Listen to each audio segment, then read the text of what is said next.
Hello everyone. In today's session, we will study class 6th science chapter number 4 sorting materials into groups. So, let's start the chapter. Objects around us. हमारे चारों ओर की वस्तुएं. We saw that our food and clothes have so much variety in them.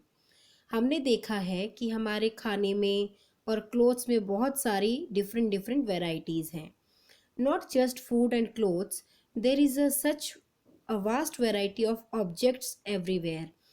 हर स्थान पर इसी प्रकार की variety वाली वस्तुएं खाने में न होकर हर जगह हमें नज़र आती हैं. वी सी अराउंड अस, हम अपने चारों तरफ देखते हैं. क्या देखते हैं? A chair, a bullock cart, a cycle, cooking utensils, books, clothes, toys, water, stones, and many other objects. All these objects have different shapes, colors, and uses.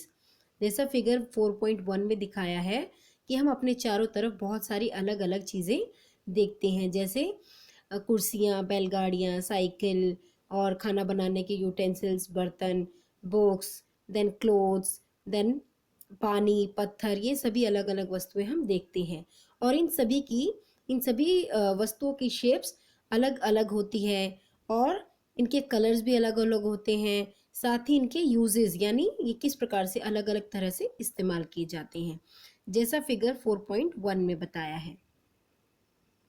Now look around and identify objects that are round in shape. अपने चारों ओर देखिए और जिसकी shape गोल है उन चीज़ों को पहचानिए. Our list में include a rubber ball, a football and a glass marble. तो हमारी इस सूची में डिफरेंट डिफरेंट चीज़ें शामिल होंगी, जैसे कि कोई बॉल है, रबड़ की गेंद है, फुटबॉल है, कंचे, ये सब ऐड हो सकते हैं. If we include objects that are nearly round, are listed could also include objects like apples, oranges and earthen pitcher, यानी घड़ा. तो यदि हम अपनी लिस्ट में लगभग गोल वस्तुओं को ही शामिल करते हैं तो इसमें सेब, संतरे, घड़े जैसी वस्तुओं को भी रखा जा सकता है. सपोज मान लीजिए suppose we were looking for objects that are edible. तो मान लीजिए कि हम ऐसी वस्तुओं पर ध्यान रखें जिन्हें हम खा सकते हैं. तब हम we might include all the items that we have listed in table 1.1, 1.2 and 1.3 in chapter 1. तो जैसा कि हमने इस सूची में उन वस्तुओं को शामिल किया था, उन वस्तुओं को शामिल कर सकते हैं जो चीज़ें हमने लेसन 1 की लिस्ट में 1.1, 1.2 और 1.3 में लिस्टेड की थी. We might also find them that some of those round shaped objects we just listed out are also in this group. और यह भी हो सकता है कि जिन गोल चीज़ों की सूची हमने अभी बनाई है उनमें से भी कुछ इस ग्रुप में ऐड हो सकती हैं.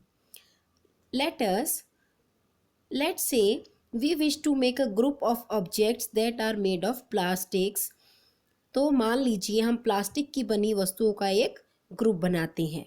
Buckets, lunch boxes, toys, water containers, pipes and many such objects may find a place in this group. तो इसमें ये सारी चीज़ों को हम ऐड कर सकते हैं.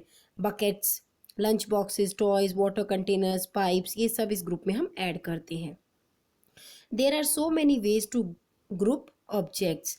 तो और भी बहुत सारी अलग अलग तरीके हैं इनको ग्रुप्स में बांटने के. In the above examples we have grouped objects on the basis of their shape और the materials they are made up from. तो जैसे ऊपर वाले उदाहरण में हमने ऐसी वस्तुओं के ग्रुप्स बनाए जो शेप्स और वह किन चीज़ों से बने हैं, इस प्रकार से हमने उनको अलग अलग किया. Now all objects around us are made of one or more materials. तो हमारे चारों ओर की वस्तुएं एक या एक से अधिक मटेरियल से बनी होती हैं। These materials may be glass, metal, plastics, wood, cotton, paper, mud और soil. Can you think of more examples of materials? तो ये सारे materials किन से बने होते हैं? Glasses, plastic, wooden, then cotton, then paper, ये सब इन चीज़ों से बने होते हैं। तो क्या आप इन मटेरियल्स के कुछ और एग्जाम्पल्स सोच सकते हैं? जैसा कि एक्टिविटी 1 में है, let us collect as many objects as possible from around us. तो आइए हमारे चारों तरफ जितनी भी चीज़ें पॉसिबल है उन चीज़ों को हम इकट्ठा करते हैं। Each of us could get some everyday objects from home and we could also collect some objects from the classroom और फ्रॉम आउटसाइड द स्कूल। इनमें से प्रत्येक हम अपने घर में प्रतिदिन यूज़ होने वाली चीज़ों को भी ला सकते हैं और कुछ ऐसी चीज़ों को भी ऐड कर सकते हैं जो हमारे क्लासरूम में यूज़ होती हैं कुछ, या फिर स्कूल के बाहर से हम उन चीज़ों को इकट्ठा कर सकते हैं। What will we have in our collection? तो हमारे इस कलेक्शन में क्या क्या होगा? Chalk, pencil, notebook, rubber, duster, a hammer, nail, soap, spoke of a wheel, bat. तो ये सब चीज़ें हमारी कलेक्ट हो जाएंगी क्योंकि ये चीज़ें हमने कुछ घर से ली हैं, कुछ क्लासरूम से कलेक्ट की हैं, देन उसके बाद कुछ हमने स्कूल के आसपास से कलेक्ट की हैं। Then match box, salt, potato. We can also list objects that we can think of but can not bring to the classroom. और इनके अलावा हम ऐसी चीज़ों की भी लिस्ट बना सकते हैं जिनके बारे में हम केवल सोच सकते हैं और लेकिन उनको हम क्लासरूम में नहीं ला सकते। जैसे for example wall, trees, doors, tractor, road, ये सब चीज़ें हम क्लासरूम में नहीं ला सकते हैं। Separate all objects from this collection that are made from paper और वुड। तो इस कलेक्शन से उन सभी चीज़ों को अलग कीजिए जो पेपर से और लकड़ी से बनी हैं। This way we have divided all objects into 2 groups. तो इस प्रकार से हमने सभी चीज़ों को 2 ग्रुप्स में बांट लिया। One group has the objects that are made from paper or wood, while the other group has the objects that are made up of these materials. तो इनमें से एक ग्रुप में वे सभी चीज़ें हैं जो पेपर और वुड से बनी हैं और दूसरे ग्रुप में ऐसी वस्तुएं जो इन चीज़ों से नहीं बनी हैं। Similarly, we could separate the things that are used for preparing food. इसी प्रकार से हम खाना पकाने में यूज़ होने वाली वस्तुओं को भी अलग अलग कर सकते हैं। Now, let us be a little more systematic. तो आइए हम थोड़ा सा और सिस्टमेटिक होते हैं। List all objects collected in table 4.1. तो कलेक्ट की गई उन सभी चीज़ों की लिस्ट 4.1 की सूची में जो है लिस्ट बनाइए। जैसा कि यहाँ पर आप देख सकते हैं, objects and the materials they are made up of. तो आपको ऐसी चीज़ों को इस 4.1 लिस्ट में रेडी करना है। Try to identify the materials that each one is made up of. तो प्रत्येक वस्तु जिन जिन चीज़ों से बनी है उनको पहचानने की कोशिश कीजिए। It would be fun to make this a large table collecting information about as many objects as possible. तो इतनी लंबी लिस्ट बनाना जिनमें जितनी भी चीज़ें पॉसिबल हैं उन सभी के बारे में सूचना एकत्र करके लिखना एक बहुत ही एक्साइटिंग चीज़ हो जाती है, इंटरेस्टिंग तरीका हो जाता है। It may be seem difficult to find out the materials out of which some of these objects are made. In such cases, discuss with your friends and teacher, parents to identify the materials. तो जैसे मैंने बताया इन चीज़ों को अलग अलग करने में बहुत एक्साइटमेंट होती है। तो इन सभी को कलेक्शन की गई वस्तुओं में से कुछ ऐसी चीज़ों के बारे में, ऐसे मटेरियल्स के बारे में पता लगाना बहुत ही मुश्किल हो जाता है। तो इसके लिए आपको क्या करना है, इन चीज़ों के ये कि कौन से मटेरियल से ये चीज़ें बनी हैं, अपने फ्रेंड्स की, टीचर्स की और पेरेंट्स की हेल्प लेनी है और उनसे डिस्कस करना है। जैसा कि आप फिगर 4.1 में देख रहे हैं कि यहाँ पर ये फिगर 4.1 में जैसे यहाँ प्लेट है तो materials they are made up of, तो steel, glass, plastics, then next pen plastic, then metal. Then you have to identify, you have to just make all these list, और आपको चीज़ें ढूंढनी है और उनको बताना है कि वो कौन कौन से मटेरियल से बनी है. Now activity 2. In table 4.2 list some common materials. तो आपको क्या करना है, जैसे 4.1 में हमने क्या किया, ऑब्जेक्ट्स लिखे और जो है वो किन मटेरियल से वो चीज़ें बनी है वो लिखा. तो 4.2 में हमें कुछ ऐसे कॉमन मटेरियल्स की लिस्ट बनानी है. You can also add more materials in column 1 that are known to you. तो इसके अलावा अपनी जानकारी के और अधिक कोई भी मटेरियल है आप उस कॉलम 1 में जोड़ सकते हैं. Now try and think of everyday objects you know that are made mainly of these materials and list them in column 2. तो आप और कोशिश कीजिए कि दिन भर में जो दैनिक चीज़ें आप डेली यूज़ करते हो उनके बारे में सोचिए और वे कौन से मटेरियल से बनी है उन्हें कॉलम 2 में लिखना है. जैसे different types of objects that are made up from the same material. जैसे मटेरियल है वुड, तो वुड से कौन कौन सी चीज़ें बनती हैं, जैसे chair, table, plough, bullock cart and its wheels. Paper से books, notebooks, newspaper, toys and calendar. तो यहाँ पर और भी एग्जांपल्स है जैसे लेदर, प्लास्टिक्स एंड कॉटन. तो आपको और भी चीज़ें फाइंड आउट करनी है कि लेदर, प्लास्टिक, कॉटन से और क्या क्या हम बना सकते हैं. Now what do we find from these tables. तो इन सभी लिस्ट से हमें क्या पता चलता है. First we grouped objects in many different ways. पहले हमने इन वस्तुओं को अलग अलग तरीके से डिफरेंट डिफरेंट ग्रुप्स में रखा. We then found that objects around us are made of different materials. और हमने पाया कि हमारे चारों तरफ जो भी चीज़ें हैं वे डिफरेंट डिफरेंट मटेरियल से बनी होती हैं. देन एट टाइम्स, कई बार तो an object is made of a single material. और कई बार तो क्या होता है कि कोई भी वस्तु एक ही मटेरियल से बनी होती है. Then an object could also be made of many materials. और कोई भी वस्तु बहुत सारे मटेरियल से मिलकर भी बन जाती हैं. And then again one material could be used for making many different objects. या कई बार ऐसा होता है कि एक ही मटेरियल से अनेक चीज़ें बनाई जा सकती हैं. what decides which material should be used. तो यह किस प्रकार से डिसाइड किया जाए कि कौन सी चीज़ बनाने के लिए कौन सा मटेरियल यूज होना चाहिए. It seems that we need to know more about different materials. तो ऐसा लगता है कि हमें और डिफरेंट डिफरेंट मटेरियल्स के बारे में और अधिक इंफॉर्मेशन लेने की ज़रूरत है. नाउ नेक्स्ट है प्रॉपर्टीज ऑफ मटेरियल्स. तो किस प्रकार से मटेरियल्स के गुण होते हैं, कौन कौन सी प्रॉपर्टीज होती हैं. Have you ever wondered why a tumbler is not made with a piece of cloth.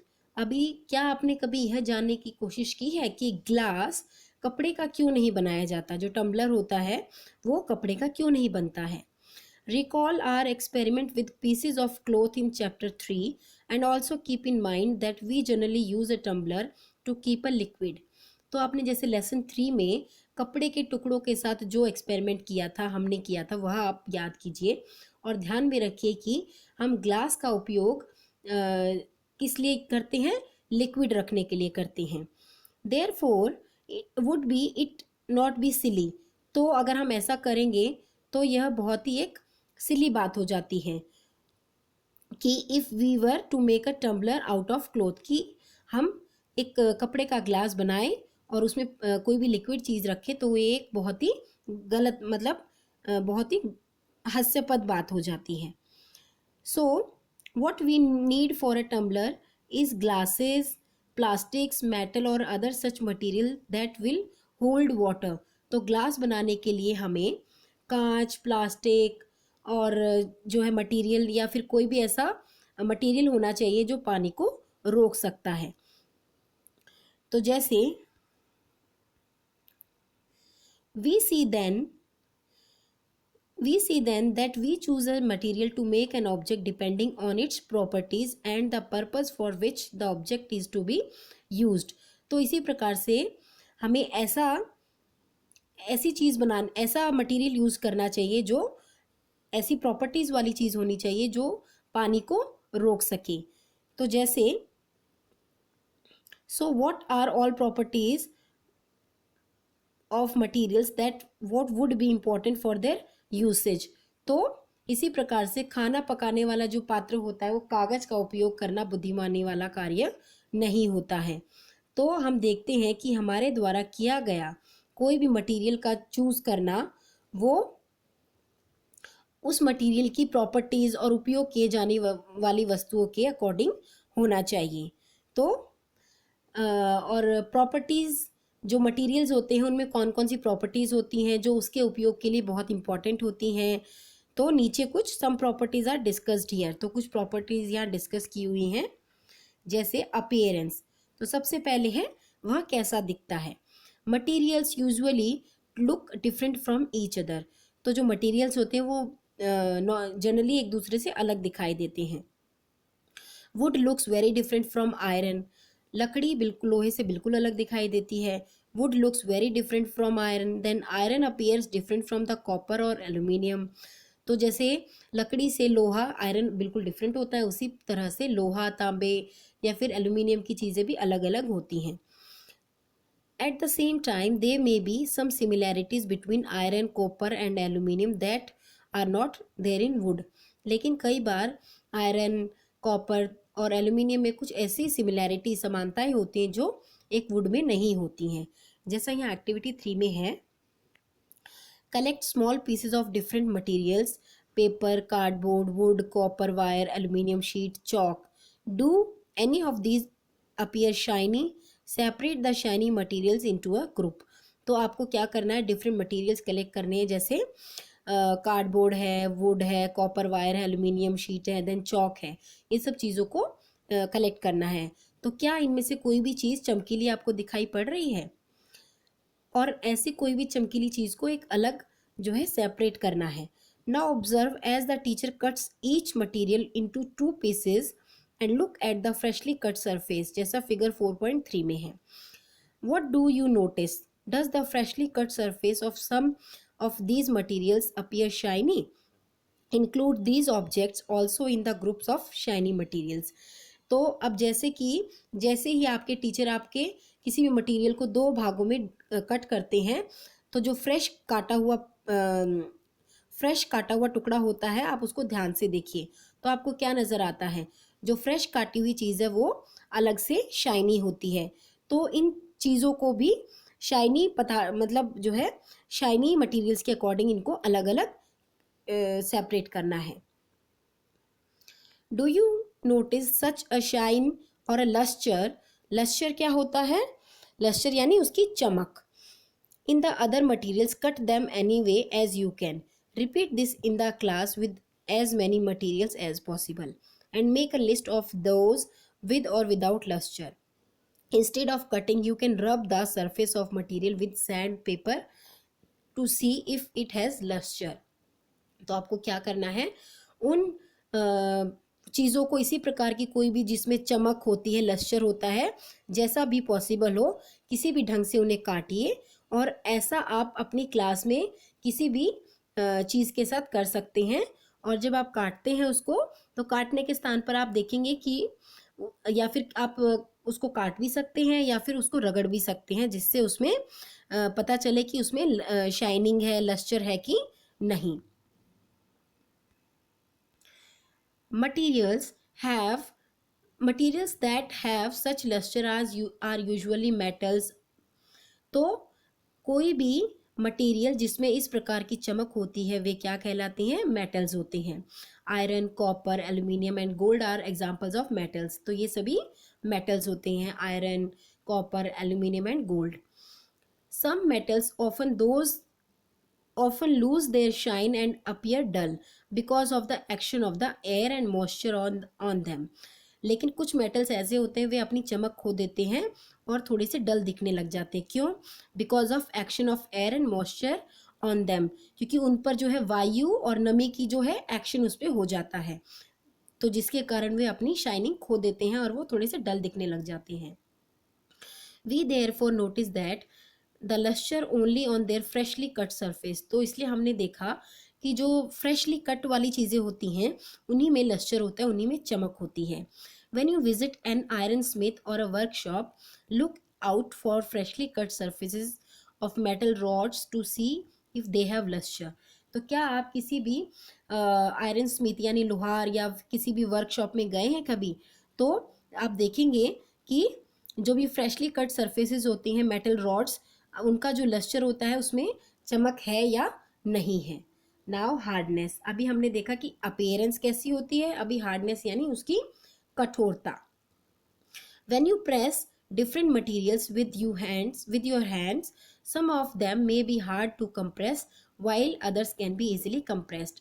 आप किसी भी जब आप डिफरेंट डिफरेंट चीज़ों को अपने हाथ से दबाते हैं तो उनको दबाने से कई बार थोड़ा सा मुश्किल होता है, मीन्स थोड़ा हार्डनेस लगती है, तो जबकि उस कुछ को हम इजीली कंप्रेस कर सकते हैं। Take a metal key and try to scratch with it the surface of a piece of wood, aluminium, a piece of stone, a nail, candle, chalk, any other material or object.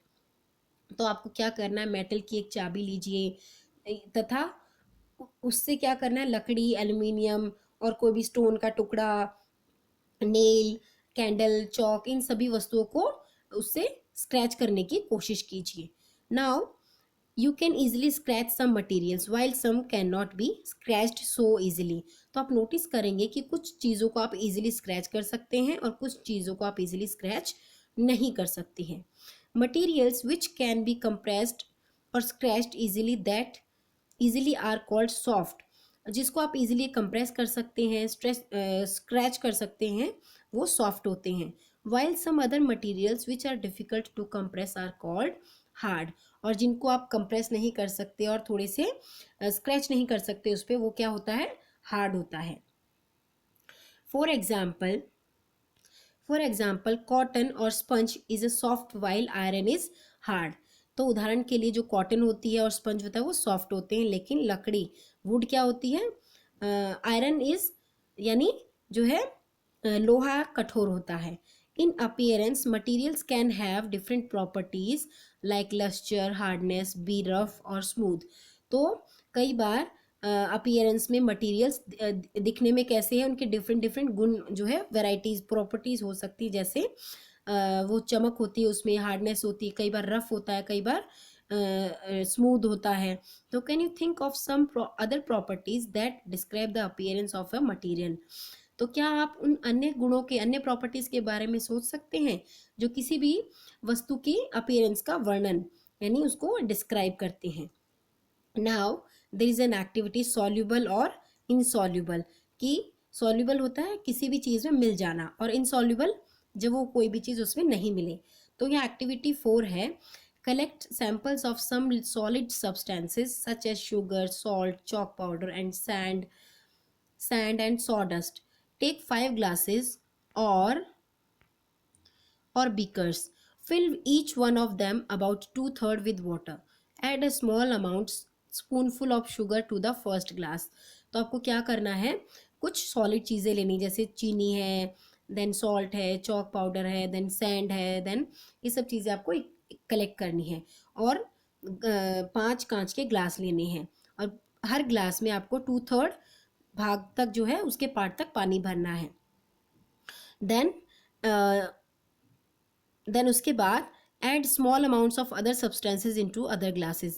Stir the contents of each of them with a spoon. Wait for a few minutes. Observe what happens to the substances added to the figure 4.4. Note your observation as shown in table 4.3. तो जैसा मैंने बताया कि आपको 5 अलग अलग glasses लेना है और उनको 2/3 पार्ट तक पानी से भरना है। तो पहले ग्लास में आपको चम्मच भरकर चीनी, दूसरे में नमक, तीसरे में जो है डिफरेंट डिफरेंट जो है वो डालनी है और हर ग्लास को आपको ध्यान से देखना है और उसको धीरे धीरे स्पून से हिलाना है। कुछ टाइम के बाद आप देखेंगे, आप उसको ऑब्जर्व कीजिए और पता लगाइए कि कौन सी चीज़ें पानी में मिल जाती हैं और कौन सी चीज़ें नहीं मिलती हैं, और उसको क्या करना है, note your observation as shown in table 4.3। तो जैसा कि उसको आपको 4.3 फिगर में है उस तरह से आपको नोट करना है। जैसे यहाँ पर दिख रहा है, mixing different solid materials in water. तो कौन कौन सी चीज़ें पानी में मिल जाती हैं, जैसे salt disappear completely in water, sugar also disappears completely in water, sand वो सैंड कभी भी पानी में नहीं मिलती है, then chalk powder, sawdust, ये सब चीज़ों का आपको नोटिस करना है कि ये सब सॉलिड चीज़ें पानी में मिलती हैं कि नहीं। Now you will notice that some substances have completely disappeared or dissolved in water। तो आप पाएंगे कि कुछ substances completely जो है पानी में घुल गए हैं और कुछ उसमें नहीं घुले हैं। तो जो we say that these substances are soluble in water, जो completely घुल गए हैं पानी में वो क्या हो गए, soluble हो गए। other substances do not mix with water and do not disappear even after we stare for a long time। these substances are insoluble in water। और जो जो भी चीज़ें थी, जो भी मटेरियल्स थे वो पानी के अंदर मिल गए, वे soluble, और जो भी चीज़ें हम पानी में नहीं मिला पाए वे क्या हो गई, insoluble। water plays an important role in the functioning of our body because it can dissolve a large number of substances। do liquid also dissolve in water? तो जैसा कि आप जानते हैं कि पानी बहुत सी चीज़ों को जो है उसका बहुत इंपॉर्टेंट रोल होता है हमारी बॉडी के लिए भी, और हमारी बहुत सारी चीज़ों को, सब्सटेंसेस को वो डिसॉल्व कर देता है। तो क्या पानी भी मीन्स लिक्विड भी पानी में विलीन हो जाता है, यानी डिसॉल्व हो जाता है? तो एक्टिविटी 5 है, यहाँ पर आपको क्या करना है, collect samples of vinegar, lemon juice, mustard oil और coconut oil, kerosene or any other liquid। Take a glass tumbler, fill it half with water, add a few spoonfuls of one liquid to this and stir it well। Let it stand for 5 minutes। Observe whether the liquid mixes with water in 4.5। Repeat the same with the other liquids, as many different liquids are available to you। Write your observation in 4.4। तो आपको इस activity में क्या करना है, vinegar लेना है, lemon juice लेना है, then mustard oil, then coconut oil, kerosene oil, इन सब चीज़ों को लेना है और एक कांच का ग्लास लेना है और उसे आधा पानी से भर लीजिए। और अब इसमें चम्मच भरकर कोई भी लिक्विड चीज़ इसमें मिलाइए और देखिए कि वो, और उसको प्रॉपर से पानी में मिक्स करने की कोशिश कीजिए। तो आप देखेंगे कि क्या वो लिक्विड पानी के साथ मिक्स होता है। तो आपको अपनी ऑब्जर्वेशन 4.4 में लिखनी है कि वो चीज़ें उसमें मिक्स होती हैं कि नहीं। तो जैसे यहाँ पर मैंने बताया, solubility of some common liquids in water, vinegar mixes well, lemon juices also mixes well, then अगर ऑयल है, मस्टर्ड, कोकोनट, केरोसिन, ये सब पानी के साथ कभी भी मिक्स नहीं होता है। Now we notice that some liquids get completely mixed with water. तो हम क्या नोटिस करते हैं कि कुछ लिक्विड्स पानी में पूरी तरह से मिक्स हो गए हैं। Some others do not mix with water and form a separate layer when kept aside for some time. और कुछ लिक्विड्स तो पानी में मिक्स हो जाते हैं और कुछ जो नहीं होते हैं वो अपना अलग से एक उसमें लेयर बना देते हैं। तो उसमें अलग से एक लेयर नज़र आती है क्योंकि पानी अलग हो जाता है और कुछ उसमें वो ऑयल अलग रह जाता है। तो some gases are soluble in water whether others are not. तो कुछ गैसेज पानी में जो है सॉल्युबल होती हैं और कुछ नहीं होती हैं। Water usually have small quantities of some gases dissolve in it. तो कुछ ऐसी गैसें होती हैं जो थोड़ी सी क्वांटिटी में ही पानी में मिक्स हो जाती हैं। For example, oxygen gas dissolve in water is very important for the survival of animals and plants that live in water. तो हम देखेंगे जैसे कि पानी में रहने वाले जो भी एनिमल्स होते हैं, प्लांट्स होते हैं, ऑक्सीजन पानी के अंदर घुल जाती है जिसके कारण वे जिंदा रहते हैं, सर्वाइव कर पाते हैं और वे सांस ले पाते हैं। नाउ नेक्स्ट है, ऑब्जेक्ट्स में फ्लोट और सिंक इन वाटर। तो कौन सी वस्तुएं जल में तैर जाती हैं और कौन सी उसमें डूब जाती हैं। तो एक्टिविटी 4 है, while doing activity 4 you might have noticed that the insoluble solid separated out from the water. तो आपने एक्टिविटी 4 में करते हुए यह देखा कि जो भी लिक्विड्स थे कुछ पानी के नीचे बैठ गए तो वे इनसॉल्युबल सॉलिड्स होते हैं, मीन्स वो पानी में मिक्स नहीं हो पाए, इसका मतलब वे इनसॉल्युबल लिक्विड्स हैं। They may have also noticed this with some liquids in activity 5. Some of these materials did not mix with water, floated to surface of water. Others may have sunk to the bottom of tumbler, right? तो जैसा कि हमने ये activity की तो कुछ तो पानी के ऊपर फ्लोट कर रहे थे, कुछ नीचे बैठ गए थे यानी सिंक हो गए थे। तो we notice many examples of objects that float in water और सिंक। तो हम ऐसे कुछ एग्जाम्पल्स को नोटिस करेंगे जो पानी में तैरते हैं, रहते हैं या फिर डूब जाते हैं। Figure 4.6 dried leaves fallen on the surface of a pond. तो किसी भी तालाब की जो सरफेस होता है उसमें उस पर गिरी हुई जो सूखी पत्तियां होती है वो उस पर तैरती हैं। और साथ में a stone that you throw into this pond. तो अगर कोई भी पत्थर आप उस तालाब में फेंकते हो तो क्या होता है, फ्यू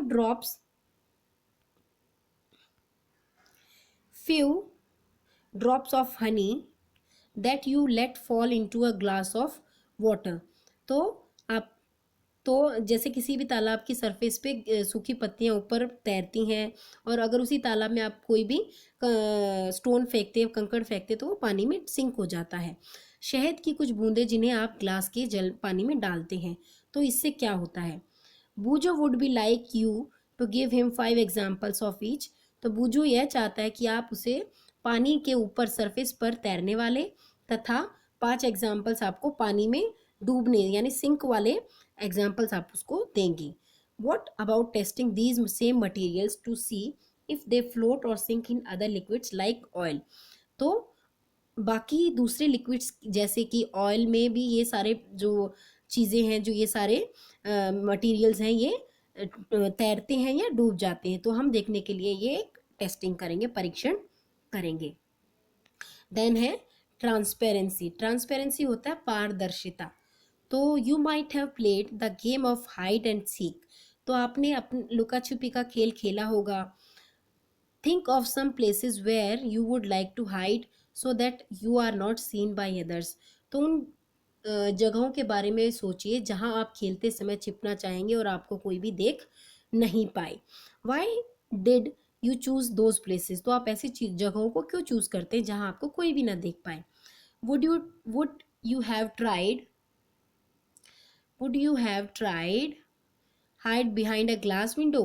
तो क्या आप अपने आप को किसी भी ग्लास विंडो के पीछे छुपा सकते हैं। ऑब्वियसली नॉट, बिल्कुल नहीं। As your friends can see through that and spot you. तो आप जैसा कि आप जानते कोई भी अगर आप किसी शीशे के पीछे छुप जाएंगे तो आप इजीली आपके दोस्त आपको फाइंड कर लेंगे, ढूंढ लेंगे। कैन यू सी दो ऑल द मटीरियल्स। तो क्योंकि ऐसा करना जो है, ऐसी कुछ और चीज़ों को भी देखा जा सकता है। कैन यू सी दो ऑल द मटीरियल्स, इनमें से हम इजीली देख सकते हैं। तो दोज सब्सटेंसेज और मटीरियल्स दो through which things can be seen are called transparent. तो वे मटेरियल्स, ऐसी चीज़ें, ऐसे सब्सटेंसेस, ऐसे मटेरियल्स जिनमें से हम इजीली देख सकते हैं किसी भी चीज़ को, वे क्या कहलाते हैं, ट्रांसपेरेंसी होती है यानी पारदर्शी होते हैं, जैसा फिगर 4.7 में बताया है। तो glass, water, air and some plastics are examples of transparent material. तो कुछ जो है ग्लासेस, पानी, देन एयर और कुछ प्लास्टिक की चीज़ें जो है ट्रांसपेरेंट होती हैं। Shopkeepers usually prefer to keep biscuits, sweets and other eatables in transparent containers of glass or plastic.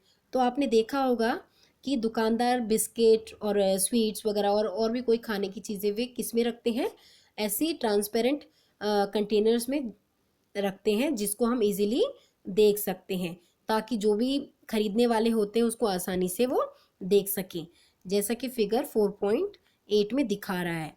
Transparent bottles in a shop, ताकि हम उन चीज़ों को हम आर पार देख पाएं। So on the other hand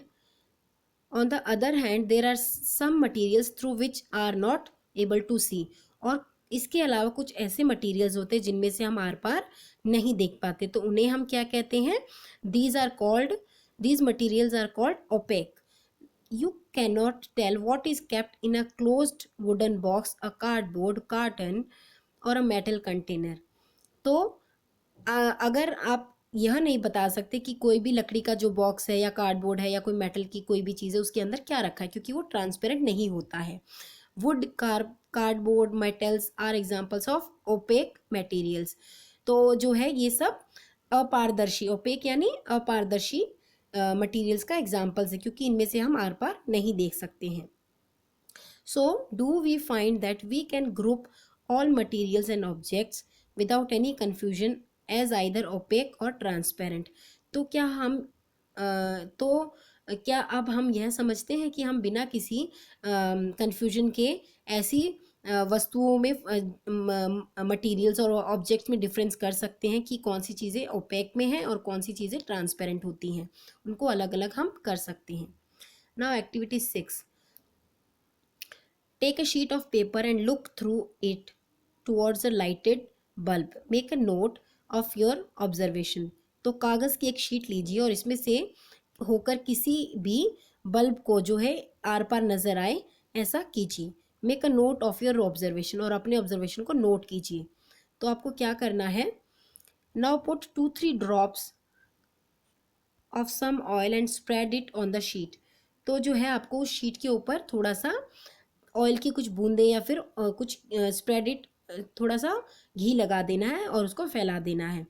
look again towards the lighted bulb through that portion of the paper on which the oil has been spread. तो फिर आपको क्या करना है? कागज़ के उस पार्ट को जहाँ तेल फैला रखा है उसको बल्ब की तरफ दोबारा ध्यान से देखना है. तो आप क्या देखेंगे कि अब हम पहले की तरह उसको और अधिक क्लियरली देख सकते हैं. But can you see clearly through the oiled paper? Is everything on the other side of it visible? तो आप क्या उसको क्लियरली देख सकते हैं? नहीं, बिल्कुल नहीं. तो the materials through which objects can be seen but not clearly are known as translucent. तो ऐसी चीज़ें, ऐसी मटीरियल्स जिन में से कोई भी वस्तु को हम देख तो सकते हैं लेकिन क्लियरली नहीं देख सकते, वो क्या कहलाती हैं? ट्रांसलूसेंट. तो हमने देखा कि ट्रांसपेरेंट क्या होता है? बिल्कुल आर पार दिखने वाली चीज़ें. और ओपेक क्या होता है? ऐसी चीज़ें जिसमें से हम बिल्कुल भी उन चीज़ों को नहीं देख पाते. और ट्रांसलूसेंट होता है कि ऐसे मटेरियल्स जिसमें से हम थोड़ा बहुत तो देख सकते लेकिन क्लियरली नहीं देख सकते. Remember the oil patches on the paper when we tested food items for presence of fats. तो क्या आपको याद है जब हमने उस ऑयल के उन पैचेस को याद कीजिए जिसका उपयोग हमने फैट्स के लिए किया था कि इसमें फैट अवेलेबल है कि नहीं. Then that was translucent too. तो वो एक ट्रांसलूसेंट था, यानी जो है. Can you think of some more examples of translucent materials? तो क्या आप ऐसे और एग्जाम्पल्स दे सकते ट्रांसलूसेंट मटीरियल्स के? We can therefore group materials as opaque, transparent and translucent. तो हम ऐसे मटेरियल्स को क्या कहते हैं? ओपेक, ट्रांसपेरेंट एंड ट्रांसलूसेंट में डिफरेंट उसमें बांट सकते हैं. पहेली suggests covering the glass of a torch with your palm at a dark place. Switch on the torch and observe the other side of the palm. तो आप पहेली कहती है, पहेली किसी अंधेरे कमरे वाले स्थान पर टॉर्च के कांच को हाथ से ढकने का सुझाव देती है. देन टॉर्च का स्विच ऑन करके हथेली के जो पाम है उसके दूसरी ओर जो है ऑब्जर्व करती है. She wants to know whether palm of your hand is opaque, transparent और जो है ट्रांसलूसेंट. तो वह जानना चाहती है कि आपका जो हाथ है वो ओपेक है, ट्रांसपेरेंट है या ट्रांसलूसेंट है. नेक्स्ट है, we learn that materials differ in their appearance and the way they mix in the water or other liquids. तो हमने सीख लिया कि कोई भी मटेरियल्स की अपनी अपनी अपीयरेंस होती है तथा इनके जल में डिफरेंट वेराइटीज़ होती हैं, और कुछ चीज़ें ट्रांसपेरेंट होती हैं, ट्रांसलूसेंट होती हैं. सो